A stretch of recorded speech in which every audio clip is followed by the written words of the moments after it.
The last attempt by the Soviets to expand their influence was the invasion of Afghanistan in 1980. It was then that the CIA engaged Osama bin Laden and his freedom fighters, providing them with all the logistical, military, and strategic support to push the Soviets back to their borders.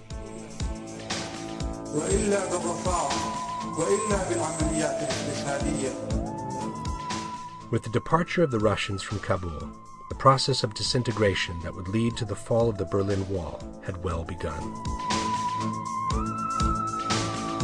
Before the collapse of the traditional enemy made of chicken wire, the neocons began to entertain the notion of extending their military and strategic control to the entire world. We want to change some deeply entrenched notions about the proper role of American power in the world. But controlling the world over the last century has always meant to control the supply of energy, which means to control the oil and gas resources in the Middle East. This is not a new concept at all. The British checkmated Hitler in Syria when they moved in before the Nazis could take over, thus cutting off a potential source of oil for the German panzer divisions.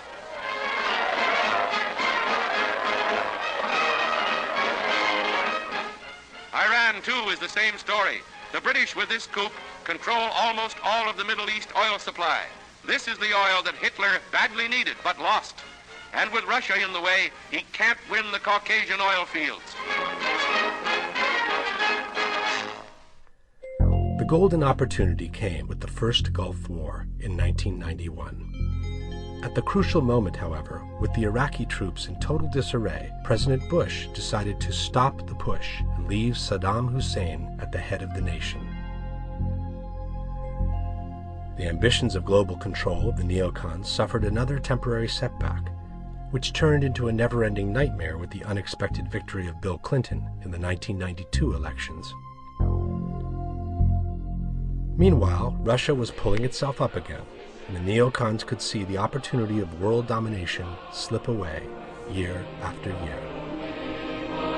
Ever since the Cold War ended, there were people who were fuming on the right, thinking, this is the golden opportunity, now that Russia's out of the way, for America to take over the world. We're not doing anything about it. Those damn liberals, those soft heads, are keeping us from doing what is our godly mission.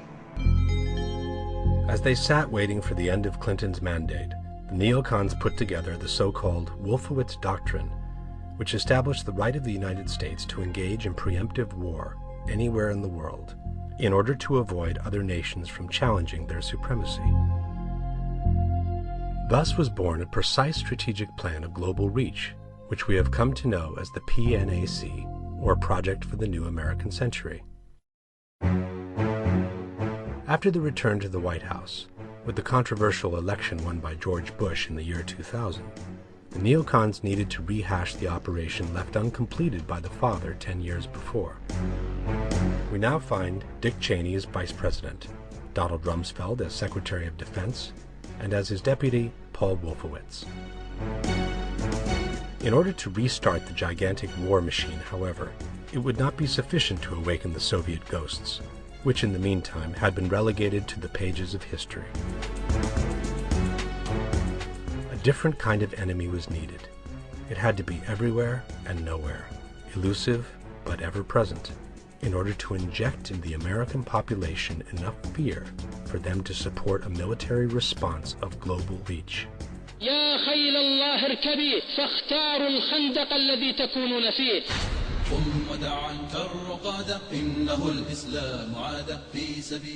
With a few touch-ups, Al-Qaeda, which was the name of the database with all the names of the people the CIA had sent to fight with bin Laden, became the name of the most powerful terrorist organization in the world. Bin Laden saw himself accused of the bombings of the American embassies in Kenya and Tanzania and of the American ship Cole, without having claimed responsibility for them. The suspicion that someone within the CIA and FBI was building an artificial figure to be used in false flag terrorist operations seems to be confirmed by internal conflicts that have reached as high as the presidency itself. After the Cole, I had battle plans drawn to go into Afghanistan, overthrow the Taliban, and launch a full-scale attack search for bin Laden. But we needed basing rights in Uzbekistan, which we got after 9/11. The CIA and the FBI refused to certify that bin Laden was responsible while I was there. No one knew al-Qaeda existed then. The Western media, however, had already made up their minds. Bin Laden was the bad guy, and from him anything could be expected at that point. On the eve of September 10, 2001, a full plan to attack Afghanistan with strong support to the Northern Alliance was placed on Bush's table to be signed by the President upon his return from Florida. All that was needed was a detonator to set in motion the operation that would have finally brought America to the strategic control of worldwide resources and the neocons to the realization of their dream. Let's take a step back and read some paragraphs from the final PNAC document, which was published in September of the year 2000.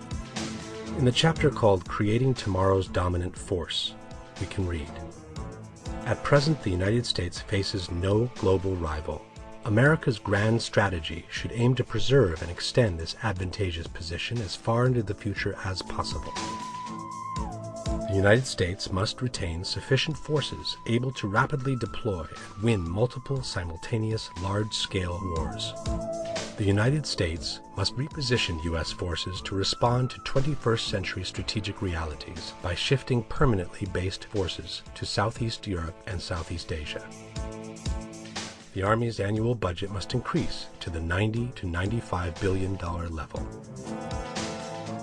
Specialized Air Force aircraft, like the J-Stars above, are too few in numbers to meet current mission demand.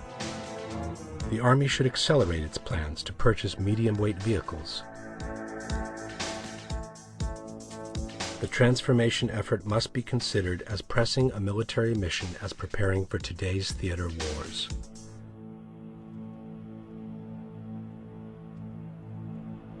Further, the process of transformation, even if it brings a revolutionary change, is likely to be a long one, absent some catastrophic and catalyzing event, like a new Pearl Harbor. Jap planes without warning bring war to America. Our great Pacific outpost in the Hawaiian Islands is ruthlessly bombed as Japan's perfidious declaration of war. Death and destruction unleashed on a nation at peace. On that fateful Sunday morning when this country was extending a friendly hand of conciliation and peace. The treacherous attacks brought death to almost 3,000 American soldiers, sailors, and civilians. Our loss in warships and planes was high, but overnight this nation was united in an all-out determination to avenge the hideous assault on American lives and property.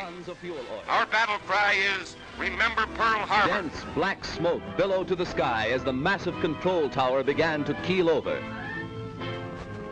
The Arizona's courageous crew stuck to its guns until the very end. Here was displayed heroism that will live forever in the glorious annals and traditions of the American Navy.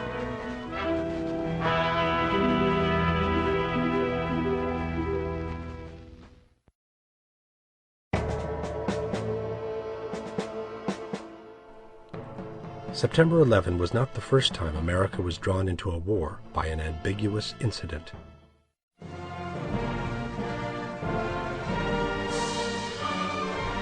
The American Constitution doesn't allow the United States to wage a preemptive war, and reserves for Congress the power of declaring war to another nation.